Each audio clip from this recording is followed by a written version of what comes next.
Today, America may need a second wind strategy. The idea is not retreat, and it is not isolation.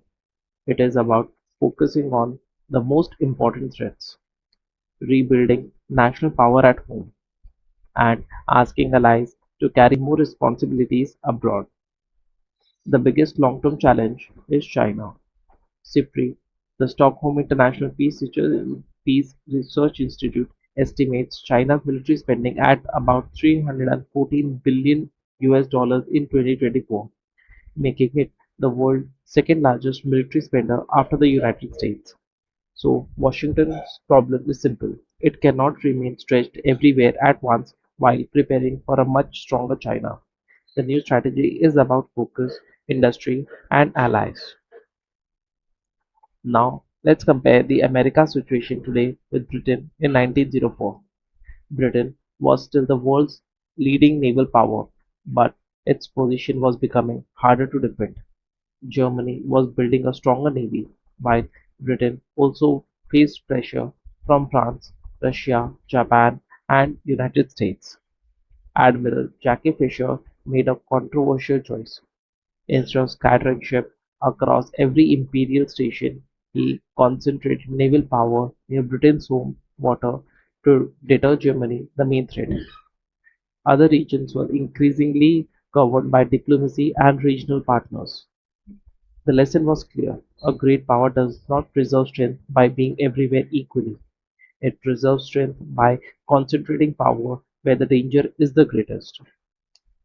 The article on foreign affairs argues that America today is spread thin across too many fronts. After 9/11, the United States fought long wars in Afghanistan and Iraq, while also conducting military operations in many other countries. According to Brown University's Post-War Project, the post-9/11 wars have costed the United States an estimated of 8 trillion US dollars. At the same time, America's fiscal room has narrowed.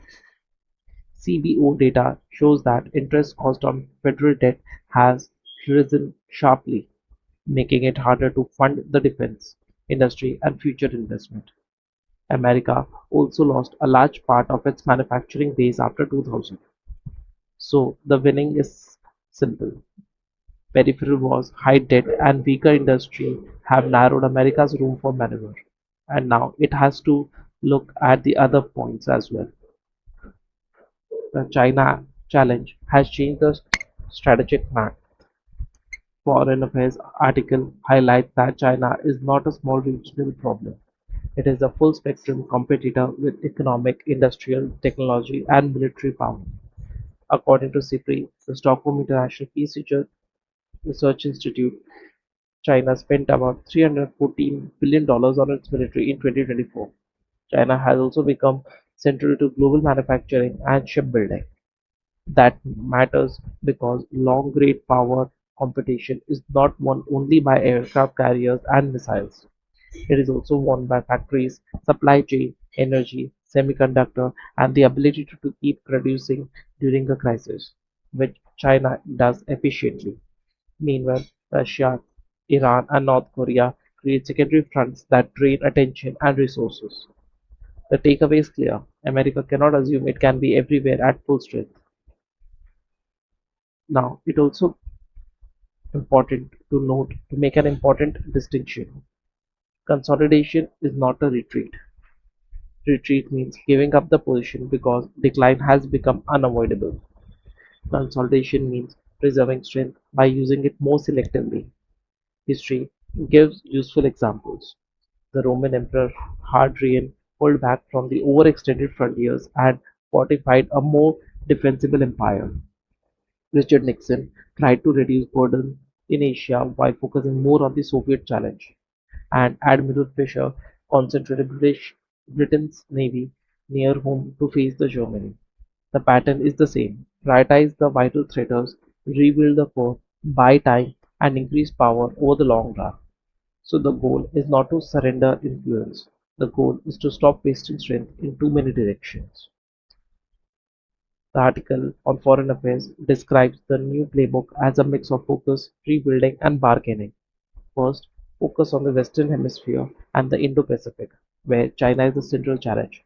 Second, reduce low-priority burdens in Europe and the Middle East without letting those regions collapse. Third, push allies to do more.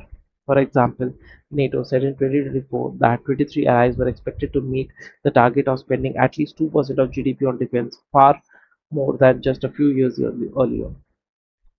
Fourth, rebuild America's industry, especially defense production, shipbuilding, semiconductor, and critical supply chains. Fifth, use energy and AI as the power multipliers. EIA data shows that American energy output remains a major strategic advantage, while AI and advanced chips are becoming central to military and economic competition. The key warning is this: consolidation works only if short wars do not become long trains. The hardest part is staying the course.